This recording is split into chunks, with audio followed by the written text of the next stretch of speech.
শওকত আলী। নামটা বললেই প্রতিটা মানুষের হৃদয়ে এমন একটি ভাবের উদয় হয়, এমন একটি আস্থার উদয় হয়, এমন একটি বিশ্বাসের উদয় হয় যে মানুষটার কাছে গেলে নিরাশ হয়ে ফিরে আসতে হয় না, হতাশ হয়ে ফিরে আসতে হয় না, আস্থার জায়গায় নিরাপত্তার সাথে সে গ্রহণ করে। সেই মানুষটি হলো এই অত্র এলাকার সবচেয়ে জনপ্রিয় ব্যক্তি হিসাবে বারবার যিনি নির্বাচিত হয়েছেন, বারবার জনগণের ভালোবাসায় সিক্ত হয়েছেন। আজকে তার স্মরণ সভা, দোয়া মাহফিল। এই স্মরণ সভায় আমাকে প্রধান অতিথি হিসেবে আমন্ত্রণ জানিয়ে যেভাবে সম্মানিত করা হয়েছে, পাশাপাশি আমাকে এই পরিবার এবং এই এলাকাবাসী কৃতজ্ঞতার জালে আবদ্ধ করে ফেলেছে। আমি অত্যন্ত ক্ষুদ্র একজন ব্যক্তি। খালিশপুর গোয়ালখালী মসজিদের গোরস্থানের পাশেই, সামনে যে মসজিদের সামনেই আমার বাড়ি, ওখানেই আমি থাকি। ছোটকাল থেকেই রোডারি স্কুল এবং খালিশপুর স্কুল থেকে পড়ালেখা শেষ করে বিএল কলেজে ভর্তি হয়েছিলাম। পড়ালেখার পাশাপাশি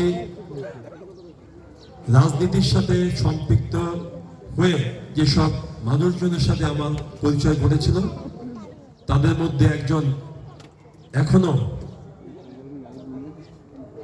আমাদের এই মঞ্চে অবস্থান করছেন এবং এলাকায় সম্মানের সাথে যিনি বসবাস করছেন, তার নাম মতিউর রহমান বললেও ভিপি মতি ভাই বলে যিনি পরিচিত। আমার শ্রদ্ধ নেতা উপস্থিত আছেন আমার 3 থানা সম্মানিত নেতৃবৃন্দ, বিভিন্ন সংগঠনের নেতৃবৃন্দ আছেন, আমার দলের বিভিন্ন পর্যায়ের নেতৃবৃন্দ আছেন, সাংবাদিকবৃন্দ আছেন, আমাদের বিভিন্ন আলেম ওলামা ব্যক্তিবর্গ আছেন, মসজিদে ইমাম সাহেব আছেন। সর্বোপরি এই এলাকার সমস্ত সম্মানিত ব্যক্তিবর্গ, এলাকাবাসী উপস্থিত হয়েছেন। আমার মা বোনেরা উপস্থিত আছেন এবং জাতি ধর্ম বর্ণ নির্বিশেষে, তার মানে খুলে বললে বিভিন্ন ধর্মীয় সম্প্রদায়ের মানুষজন, যেমন হিন্দু সম্প্রদায় বলেন, খ্রিস্টান সম্প্রদায় বলেন, বৌদ্ধ সম্প্রদায় বলেন, সকল সম্প্রদায়ের মানুষজন দল মত নির্বিশেষে এখানে আজকে সরাসরি উপস্থিত হয়েছে। এইরকম একটি সমাবেশ, এইরকম একটি আয়োজনে এত শ্রেণীর, এত পেশার মানুষজন উপস্থিত হয়েছে, এটা দেখে বোঝা যায় যে আমাদের আলাস শওকত সাহেব কতটা জনপ্রিয় ছিলেন, কতটা মানুষের অন্তরের ভিতরে তিনি প্রবেশ করেছিলেন। গভীরে প্রবেশ না করলে, ভালোবাসায় প্রবেশ না করলে মানুষ এভাবে এই শীতের মধ্যে, এই মধ্যরাত পর্যন্ত ধীর স্থিরভাবে বসে থাকার কথা নয়। আজকের এই সভায় দাঁড়িয়ে প্রথমেই আমি আমার শ্রদ্ধ নেতা শওকত ভাইয়ের বিদেয়ী আত্মার মাগফিরাত কামনা করছি। মহান আল্লাহ তাআলা যেন তাকে বেহেশতের সর্বশেষ স্থান জান্নাতুল ফেরদৌস নসিব করুক। সেই সাথে ধন্যবাদ জানাচ্ছি, কৃতজ্ঞতা জানাচ্ছি শওকত ভাইয়ের পরিবারকে, যারা আজকে আমাকে আমন্ত্রণ জানিয়েছেন।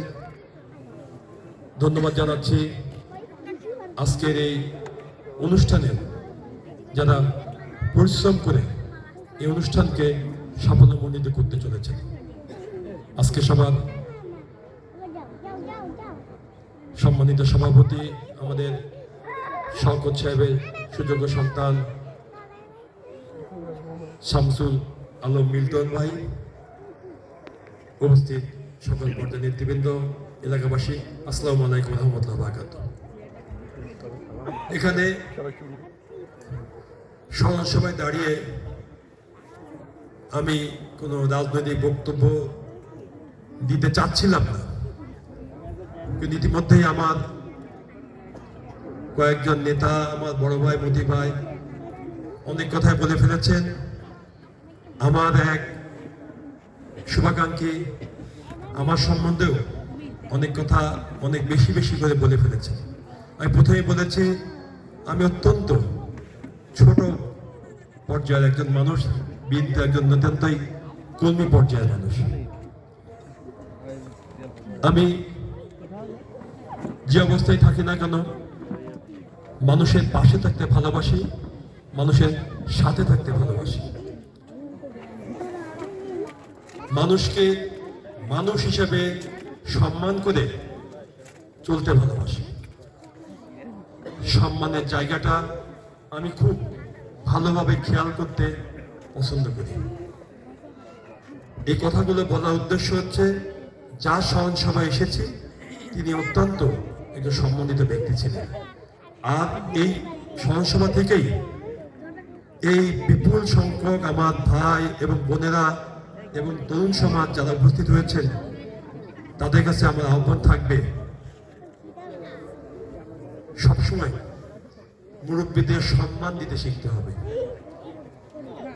ছোট ব্যক্তিদের সম্মান দিতে শিখতে হবে, আমাদের আলেম ওলামাদের সম্মান দিতে শিখতে হবে, শিক্ষকদের সম্মান দিতে শিখতে হবে। এই সম্মানের জায়গাটা যদি আমরা স্থির করতে না পারি, ফিক্সড করতে না পারি, আমরা যতই ডিগ্রি নেই না কেন, যতই বড় বড় কলেজ থেকে ইউনিভার্সিটি থেকে বড় ডিগ্রিধারী হই না কেন, সমাজ কিন্তু সামনের দিকে এগোবে না, পিছনের দিকে চলে যাবে। এবং এখানে দাঁড়িয়ে আমি সেই দৃশ্যটাই আমি দেখতে পাই। একথা বলার সাথে সাথেই রাজনৈতিক অবস্থার কথা চলে আসবে, আমি পিছনে যেতে চাই না। আমি সবসময় সব জায়গায় বক্তৃতা একটি কথা বলি, 5ই আগস্টের পিছনে আমরা ফিরে যেতে চাই না, অতীতে আমরা ফিরে যেতে চাই না। অতীত থেকে আমরা কিছু শিক্ষা নিতে চাই, যে শিক্ষা নিয়ে আমরা সামনের দিকে এগোতে হবে, সামনের দিকে যেতে হবে। অতীতের ভুল থেকে আমাদের শিক্ষা গ্রহণ করতে হবে, অতীতের কাজ সমালোচনা করে নয়।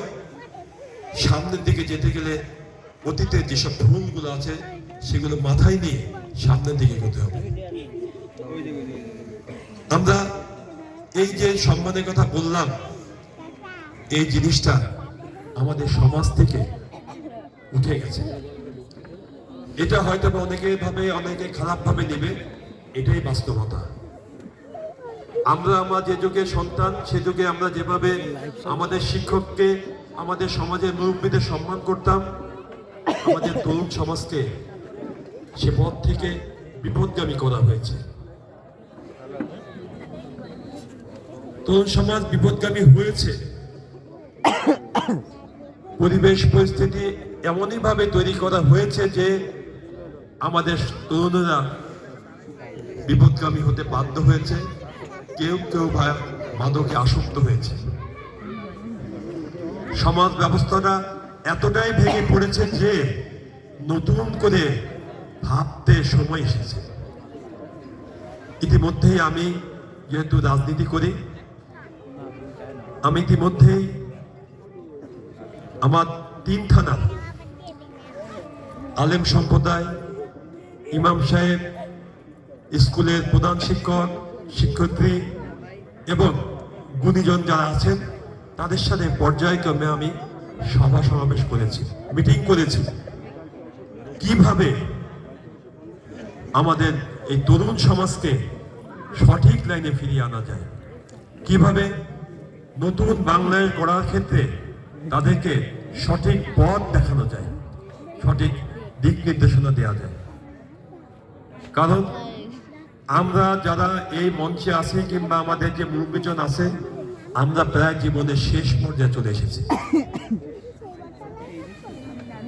আমাদের সময় হয়তো বা শেষ পর্যায়ে, আমরা চাবো নতুন কিছু শুরু করে দিয়ে যেতে, যেখান থেকে আমাদের তরুণ সমাজরা নতুন সমাজ গঠন করবে, যে সমাজ আগামী দিনে নতুন বাংলাদেশ গঠনে সহায়তা করবে। সেজন্য আমি বলেছি 5 তারিখের আগে আমরা ফিরে যাব না, আমরা সামনের দিকে এগোবো। 5 তারিখের আগে যেসব ভুল ভ্রান্তি ছিল সেগুলোকে সাথে নিয়ে, সেগুলোকে মাথায় নিয়ে সামনের দিকে এগোবো, দল মত নির্বিশেষে। আমাদের এলাকার স্বার্থে, জনগণের স্বার্থে, দেশের স্বার্থে, নতুন বাংলাদেশ গড়ার স্বার্থে দল মত নির্বিশেষে আমাদেরকে ঐক্যবদ্ধ হতে হবে। তা না হলে আমরা আবার সেই পুরনো ধাঁচে যদি ফিরে যাই, তাহলে এই যে নতুন প্রজন্ম, এরা কিন্তু আমাদেরকে দোষারোপ করবে, আমাদেরকে আঙ্গুলে দেখিয়ে দেবে যে তোমরা পারোনি আমাদেরকে সঠিক পথে দিক নির্দেশনা দিতে। অনেক রক্তের বিনিময়ে, ত্যাগের বিনিময়ে, অনেক সংগ্রামের বিনিময়ে 5ই আগস্টে ছাত্র জনতা অভ্যুত্থানের মাধ্যমে আমরা একটি নতুন পথের সন্ধান পেয়েছি। সুতরাং আমাদেরকে সামনের দিকে এগোতে হবে। আর সেই আশা নিয়েই আমি এবং আমার দল, বাংলাদেশ জাতীয়তাবাদী দল এবং তার বর্তমানে যিনি ভারপ্রাপ্ত চেয়ারম্যানের দায়িত্ব পালন করছেন জনাব তারেক রহমান, 31 দফার মাধ্যমে তার নতুন কর্মসূচি শুরু করেছেন। এখানে যারা উপস্থিত হয়েছেন অনেকে হয়তো ভাববেন নির্বাচন এসেছে, বকুল ভাই এখন তার দলের 31 দফার প্রচার করছেন। এখানে আমরা ভোট চাইতে আসিনি, ভোটের কথা বলতেও আসিনি। এখানে যেহেতু শওকত ভাই একজন জনদরদী জনসেবক ছিলেন, আমরাও আগামী দিনের এইরকম সেবক তৈরি করতে চাই যারা শওকত ভাইয়ের অসমাপ্ত কাজগুলো সমাপ্ত করবে। সুতরাং আমাদের নেতা তারেক রহমান সেই রকমই আগামী দিনের ভবিষ্যৎ যারা, তাদের স্বপ্নের বাংলাদেশ তৈরি করার জন্য 31 দফা উনি পেশ করেছেন। কখন পেশ করেছেন? 5ই আগস্টে শেখ হাসিনা যখন পদত্যাগ করেছেন তারও 2 বছর আগে। সুতরাং একথা বলার কোনো অবকাশ নেই। নির্বাচন এসেছে আর বিএনপির ভারপ্রাপ্ত চেয়ারম্যান তারেক রহমান 31 দফা দিয়েছে। শেখ হাসিনা 5ই আগস্ট পদত্যাগ করবেন এটা কেউ জানতো না। জানতো কেউ? জানতো না। কিন্তু আমাদের নেতা এতটাই দূরদর্শী ছিলেন, তিনি জানতেন শেখ হাসিনা যেভাবে এই দেশ চালাচ্ছে এভাবে একটা দেশ চলতে পারে না। কোনো না কোনো সময় তাকে দেশের ক্ষমতা থেকে তার পদত্যাগ করতেই হবে, ক্ষমতা তাকে ছাড়তেই হবে। এবং তখন সকলকে নিয়ে আগামী দিনে নতুন বাংলাদেশ গড়তে হবে। তার জন্যই তিনি আগেই 31 দফা দিয়েছেন। যোগ্য পিতা যোগ্য সন্তান শহীদ রাষ্ট্রপতি জিয়া রহমান এবং আমাদের মহাকালের সংগ্রামী নেত্রী দেশনেত্রী বেগম খালেদা জিয়ার যোগ্য সন্তান। তিনি ঠিকই বুঝতে পেরেছিলেন, এতটাই দূরদর্শী ছিলেন, তিনি জানতেন এক সময় না এক সময় আমাদেরকে দেশের দায়িত্ব নিতে হবে। তাই তিনি 31 দফা দিয়েছিলেন। আর 31 দফার মধ্যেই আছে আমাদের আগামী দিনের এই তরুণ সমাজ বলেন, আমাদের শ্রমিক সমাজ বলেন, আমাদের শিক্ষা বলেন, আমাদের অর্থনীতি বলেন, আমাদের প্রতিটি সেক্টরের কথা 31 দফায় লিপিবদ্ধ আছে। আগামী দিনের মা বোনদের কেমনে কর্মসংস্থানের সুযোগ সৃষ্টি হবে, বেকার যুবক যারা পাশ করে বসে আছেন, লক্ষ লক্ষ বেকার যুবকের কিভাবে চাকরির কর্মসংস্থান হবে, এই 31 দফার মধ্যেই আমরা আগেই উল্লেখ করেছি। এগুলো সবই আগামী দিনের সমাজকে সুন্দরভাবে গঠন করার জন্য একটি রূপরেখা। আমাদের এই অঞ্চলের ভাইয়েরা সবাই জানেন যে এই অঞ্চলের 26টি জুট মিল বন্ধ অবস্থায় আছে। নিউজপ্রিন্ট মিল বলেন, হার্ডউড মিল বলেন, এখানে জুট প্রেসগুলো বলেন, এবং এই সংশ্লিষ্ট যত ব্যবসা বাণিজ্য আছে সবগুলো প্রায় বন্ধ হয়ে আছে। আর বন্ধ হয়ে আছে বলেই আজকে সমাজে এত হানাহানি, এত রাহাজানি, ছিনতাই, খুনাখুনি এবং মাদকের দিকে ধাবিত। অনেকে আমাকে বলে যে ভাই মাদক উচ্ছেদ করতে হবে, পুলিশকে বলে দেন মাদক উচ্ছেদ করতে হবে, পুলিশ চাইলে মাদক উচ্ছেদ করতে পারবে। আমি সম্পূর্ণভাবে বিশ্বাস করি না পুলিশ চাইলে মাদক উদ্ধার করতে পারবে। এটা বিশ্বাস করি যদি যুব সমাজদেরকে চাকরি কর্মসংস্থানের সুযোগ সৃষ্টি করা যায়, বেকার যুবককে যদি কর্মসংস্থানের সৃষ্টি করা যায়, জুট মিলগুলো যদি খুলে দেওয়া যায়, মা বোনদের কর্মসংস্থানের ব্যবস্থা করা যায়, তাহলে মাদক নির্মূল করা সম্ভব হবে। এরপরেও যেটুকু থাকবে ওইটুকু আমাদের আইন শৃঙ্খলা বাহিনী তারা নির্মূল করতে সমর্থ হবে।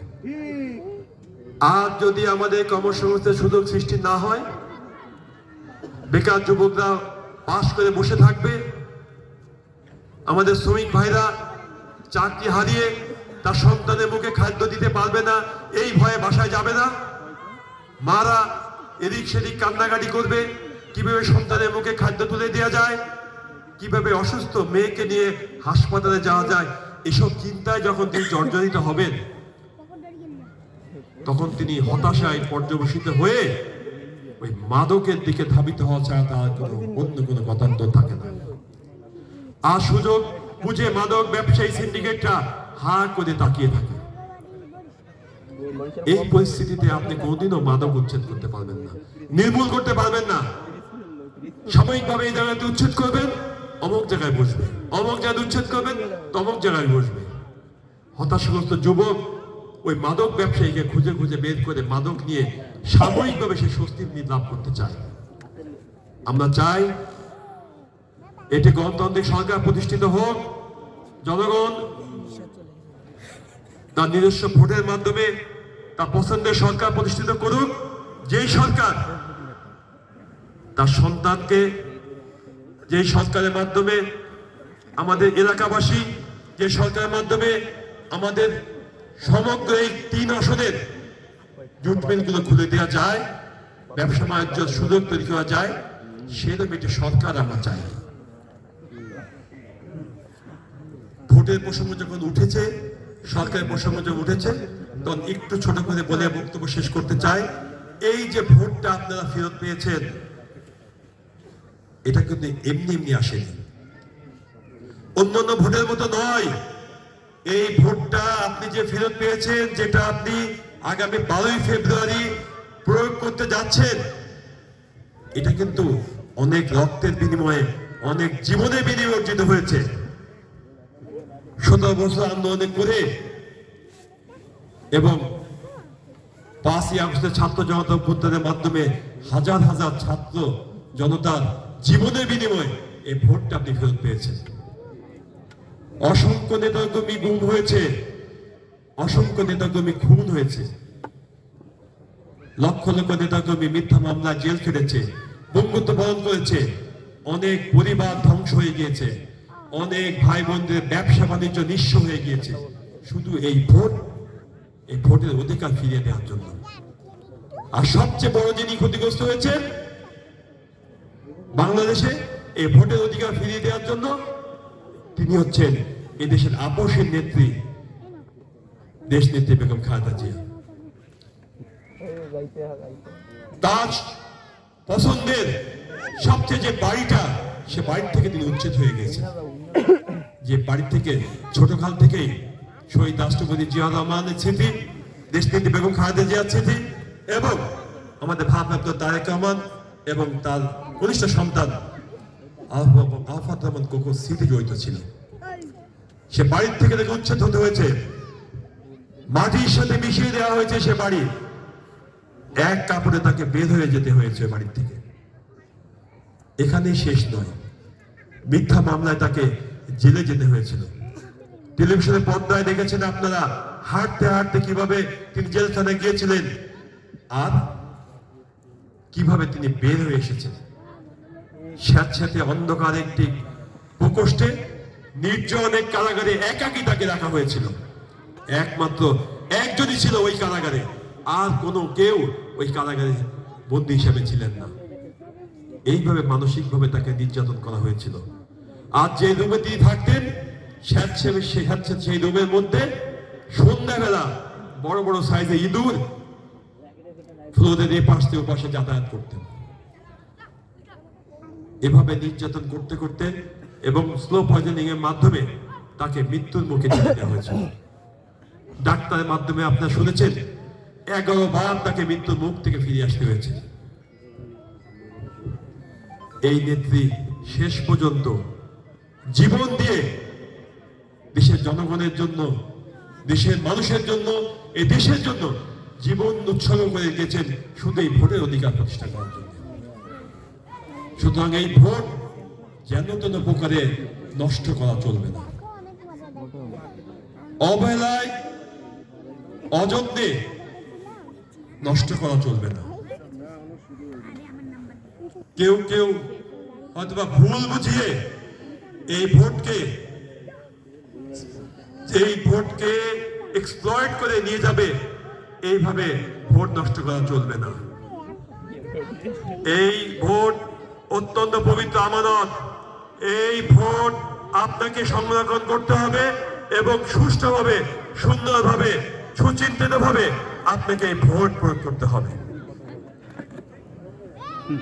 রক্তে রঞ্জিত ভোট, জীবনে বুঝিবে অর্জিত এই ভোট আপনাকে অবহেলায় নষ্ট না করে সুষ্ঠুভাবে চিন্তা করে, সুষ্ঠুভাবে বিবেক দিয়ে চিন্তা করে আপনাকে প্রয়োগ করতে হবে। কারণ এই ভোটের উপর ডিপেন্ড করছে আপনার সংসারের ভবিষ্যৎ, আপনার সন্তানের ভবিষ্যৎ, আপনার সংসার, আপনার এলাকা, আপনার দেশের স্বাধীনতা, সার্বভৌমত্ব। এই ভোট যদি সঠিকভাবে প্রয়োগ করতে না পারেন, আগামী দিনে বাংলাদেশ থাকবে কি থাকবে না এই প্রশ্নের সম্মুখীন আপনাকে হতে হবে। আগামী দিনে মিল কলকারখানা খুলবে কি খুলবে না এই প্রশ্নের সম্মুখীন আপনাকে হতে হবে। আগামী দিনে যুব সমাজ চাকরি পাবে কি পাবে না এই প্রশ্নের সম্মুখীন আপনাকে হতে হবে। সুতরাং এই ভোট আপনাকে বুঝে শুনে প্রয়োগ করতে হবে। আমার ভোট আমি দেব, যাকে খুশি তাকে দেব, কথাটা এভাবে নিলে চলবে না। আপনি দেবেন আপনার ভোট, কিন্তু আমার ভোট আমি দেব, বুঝে শুনে তাকেই দেব। সুতরাং যোগ্য প্রার্থীকে আপনি ভোটটি প্রয়োগ করতে হবে, যাতে শত শহীদের রক্তের সাথে আমরা যেন বেইমানি না করি। যে আশা নিয়ে, যে স্বপ্ন নিয়ে আমাদের সন্তানেরা, আমাদের ভাইয়েরা, আমাদের সহযোদ্ধারা জীবন দিয়েছে, তাদের জীবন যাতে বৃথা না যায়। সুযোগ এসেছে, পরিবর্তন করতে হবে। নতুন বাংলাদেশ গড়তে গেলে নতুন ভাবে চিন্তা করতে হবে। নতুন প্রজন্মের সেন্টিমেন্টকে ধারণ করে আপনাদেরকে এগিয়ে যেতে হবে। আর তাই আমাদের নেতা দেশনায়ক তারেক রহমান প্রথমে বলেছি যে 31 দফা কর্মসূচি ঘোষণা করেছে। নতুন প্রজন্মের সেন্টিমেন্টকে ধারণ করেই উনি বাংলাদেশকে আধুনিক বাংলাদেশের পন্থনের যে কর্মসূচি ঘোষণা করেছেন, এই কর্মসূচির মাধ্যমেই আমরা আমাদের স্বপ্নে বাংলাদেশের যে রূপরেখা এটা দেখতে পাই। আমি আর কথা দীর্ঘায়িত করব না, শুধু এটুকু বলবো যে অনেকে আমরা আছি যে ভোট দিতে যাই না, অনেকে আমরা আছি কেউ আমাকে ছলে বলে কৌশলে একটু ঘাড়ে হাত দিল, আমি ভোটটি দিয়ে দিলাম। অনেকে আমরা আছি রাতের গভীরে মধ্যরাতে কিংবা কোন এক সময় ঘরের মধ্যে প্রবেশ করে অসহায় মা বোনদেরকে বেহেশতে দোজখের ভয় কিংবা লোভ দেখিয়ে ভোটটা নিয়ে যাচ্ছে। কখনো কখনো কোরআন শরীফ ছুঁয়েও ভোটটা নিয়ে যাচ্ছে। এটা এক ধরনের অপরাধ। আমাদের এখানে ইমাম সাহেবরা আছেন, বেহেশতে দোজখ দেওয়ার মালিক একমাত্র আল্লাহ। সেই মালিকানা যদি কেউ দাবি করে থাকে তাহলে আল্লাহর সাথে সে শিরকি করে। আল্লাহর ক্ষমতা যদি কেউ প্রয়োগ করতে চায়, আমার ক্ষুদ্র জ্ঞানী যেটা বলে, আল্লাহকে সাথে শিরকি করা হয়। যে শিরকি কাজ করবে তাকে ধরে বসতে হবে। যে মানুষকে বিভ্রান্ত করবে তাকেও ধরে বসতে হবে। আর ছোট্ট করে যদি বলি, একটি বুদ্ধি আমার মাথায় এসেছে, এটা আপনারা চিন্তা করে দেখতে পারেন। যারা বেহেশতের টিকিট বিক্রি করতে আসবে তাদেরকে দাঁড়িয়ে রেখে প্রত্যেক বাড়িতে, আমার ধারণা সব বাড়িতে একটি করে কোরআন শরীফ আছে, কোরআন শরীফ নিয়ে তার সামনে রেখে বলবেন, আগে আপনি কোরআন শুয়ে শপথ করে বলেন আপনার টিকিট কনফার্ম হয়েছে কিনা।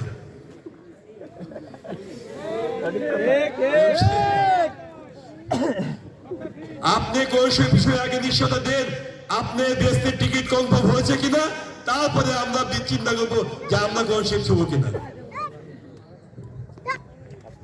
এইভাবে বিভ্রান্তি সৃষ্টি করে, ভয় দেখিয়ে, লোভ দেখিয়ে, টাকার বিনিময়ে এই ভোট বিক্রি করা যাবে না। বিবেক দিয়ে, বুদ্ধি দিয়ে, সবার সাথে, মুরব্বীদের সাথে দরকার হলে পরামর্শ করে আগামী দিনের ভোটটি আপনি প্রয়োগ করবেন। আমার মতো প্রার্থী আরো আসবে আপনাদের সামনে, যেই আসুক না কেন, যেই আপনাদের সামনে নতুন নতুন সুন্দর কথা বলুক না কেন, এই কথাগুলো মাথায় রেখে কাজ করবেন। আমি যদি ভোট চাইতে আসি, আমাকেও আপনারা জিজ্ঞেস করবেন, এইভাবে কোশ্চেন করবেন। আর বক্তব্য যখন শেষ করব, দুটি প্রশ্ন দেখে যাব প্রার্থী হিসেবে। ভোট চাইতে আসেনি, ভোট চাওয়ার জন্য বলছি না। ভোট যখন কেউ চাইতে আসবে, প্রথম প্রশ্ন করবেন আপনার হোল্ডিং নাম্বার কত, মানে বাড়ির ঠিকানাটা